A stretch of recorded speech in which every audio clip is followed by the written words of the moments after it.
పులివెందుల కడపలో రాజకీయాలు రసవత్తరంగా మారాయి. ఈ సందర్భంగా ఓటర్లు, చోటా నాయకులు, కార్యకర్తలు తమ అభిప్రాయాలను నిర్మొహమాటంగా వెల్లడిస్తున్నారు. గతంలో కడప, పులివెందుల లోక్సభ, అసెంబ్లీ స్థానాలకు జరిగిన పోటీలో అప్పట్లో వైఎస్ వివేకానందరెడ్డి పులివెందుల ఎమ్మెల్యే అభ్యర్థిగా తన సొంత అన్నపారి అయినటువంటి వైఎస్ విజయమ్మపై బరిలో నిలిచారు. అప్పట్లో ఈ సంఘటన సంచలనం సృష్టించింది. ఈ పోటీ విషయంలో అప్పట్లో పెద్ద ఎత్తున ఉద్రిక్తతలు నెలకొన్నాయి. వైఎస్ కుటుంబంలోనే 2 వర్గాలుగా విడిపోయారు. ఆ సందర్భంలో వైఎస్ వివేక వెంట నడిచి వైఎస్ వివేకకు మద్దతుగా నిలిచిన వారు, అలాగే జగన్కు మద్దతుగా నిలిచిన వారు 2 వర్గాలయ్యారు. ఈ ఎన్నికలు ముగిసిన అనంతరం ఆ ఎన్నికల్లో వైఎస్ జగన్, వారి తల్లి వైఎస్ విజయమ్మ గారు విజయం సాధించారు. దీంతో అప్పటి నుంచి ఒక పక్క వైఎస్ వివేకానందరెడ్డి వర్గం, మరోపక్క జగన్ వర్గంగా మారిపోయింది. వైఎస్ వివేక వెంట ఉన్నటువంటి నాయకులు, కార్యకర్తలు, ఇతరులు అందరూ కూడా వారిని దూరం పెట్టడం ప్రారంభించారు వైఎస్ జగన్.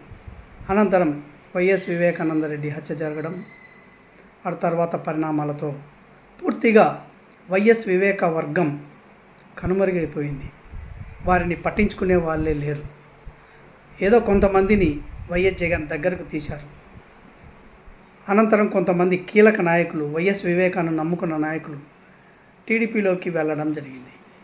ఈ నేపథ్యంలో మళ్ళీ మరోసారి జిల్లాలో వైఎస్ కుటుంబానికి చెందిన వ్యక్తులే అటు లోక్సభ, ఇటు పులివెందుల నియోజకవర్గ అభ్యర్థులుగా బరిలోకి దిగుతున్నారు.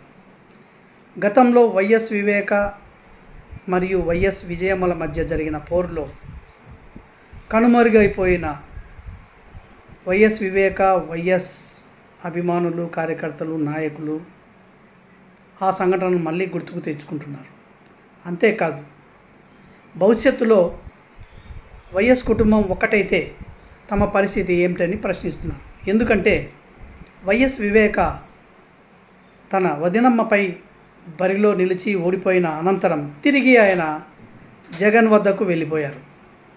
దీంతో వాళ్ళు ఒకటయ్యారు. మధ్యలో ఉన్నటువంటి కార్యకర్తలు, నాయకులు మాత్రం బలిపశువులయ్యారు. ప్రస్తుతం సేమ్ అదే పరిస్థితులు ఇప్పుడు రిపీట్ అవుతున్నాయి. ఎందుకంటే వైఎస్ షర్మిల, డాక్టర్ వైఎస్ సునీతారెడ్డిలు తమకు మద్దతు ఇవ్వండి అని అడుగుతున్నారు.